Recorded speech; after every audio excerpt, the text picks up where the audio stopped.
Assalamualaikum warahmatullahi wabarakatuh. Perkenalkan, nama saya adalah Putri Elvira dengan NIM 19042094. Baiklah, saya akan mencoba menjelaskan tentang mentransformasi budaya organisasi. Kepemimpinan transformasi merupakan gaya kepemimpinan yang menginspirasi dan memberdayakan individu, kelompok, dan organisasi dengan cara mentransformasikan paradigma dan nilai-nilai organisasi menuju kemandirian.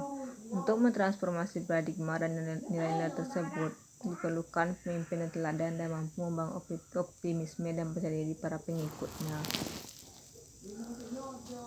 Kepemimpinan transformasi merupakan kemampuan kepemimpinan yang komprehensif dan terpadu yang diperlukan bagi individu, kelompok maupun organisasi untuk menghasilkan transformasi yang ditandai dengan perubahan pada setiap tahapan kegiatan. Sedangkan esensi kepemimpinan transformasi tampak pada proses menginspirasi, mengembangkan, dan memberdayakan pengikutnya. Dengan demikian, kepemimpinan transformasional merupakan proses menginspirasi dan memberdayakan individu, kelompok, dan organisasi.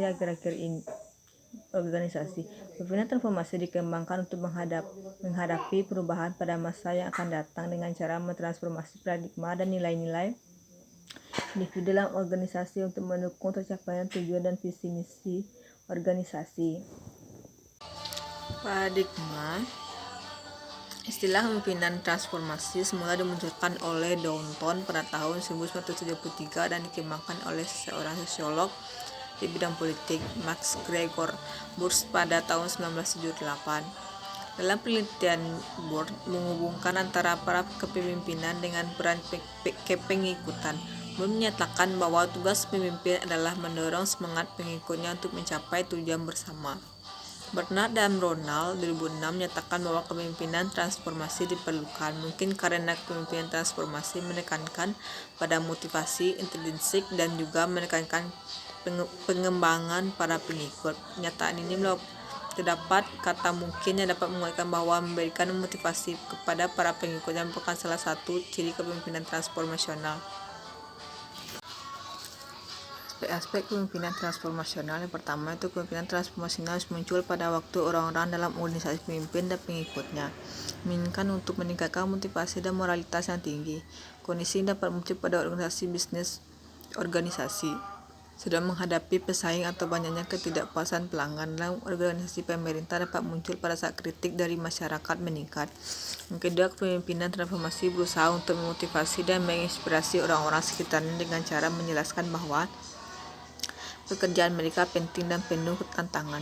Cara memotivasi dapat dilakukan dengan berbagai pendekatan, misalnya dengan pendekatan teori kebutuhan, yaitu memenuhi kebutuhan utama para pengikutnya seperti kebutuhan fisik, keamanan, sosial, penghargaan, dan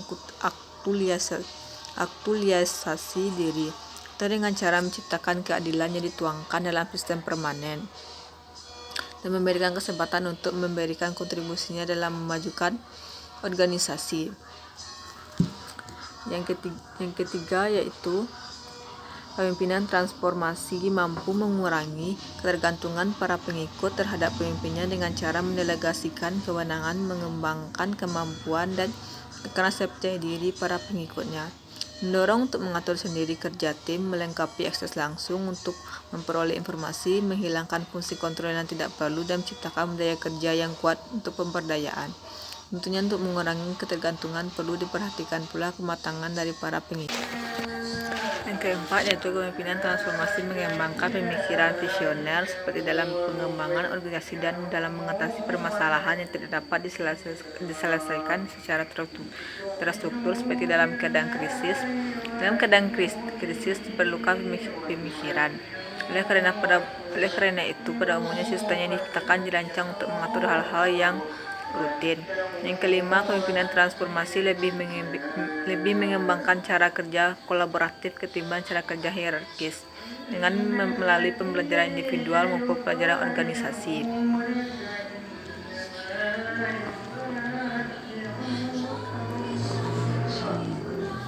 organisasi. Kerja kolaboratif akan memperoleh hasil yang sinergis, yaitu hasil yang lebih besar daripada penjumlahan sekedar individu. Sedangkan cara hierarkis terkadang harus melalui proses yang cukup panjang dan memakan waktu lama, dan kadang kalah hanya untuk memenuhi kepentingan formal dan kurang perhatikan pertanggungjawaban substansi dan nasional. Yang keenam yaitu pemimpinan transformasi meningkatkan pemberdayaan pengikut sehingga cocok untuk menghadapi perkembangan situasi dan lingkungan yang berpengaruh terhadap organisasi. Baiklah, hanya itu yang dapat saya sampaikan. Saya akhiri dengan Assalamualaikum warahmatullahi wabarakatuh.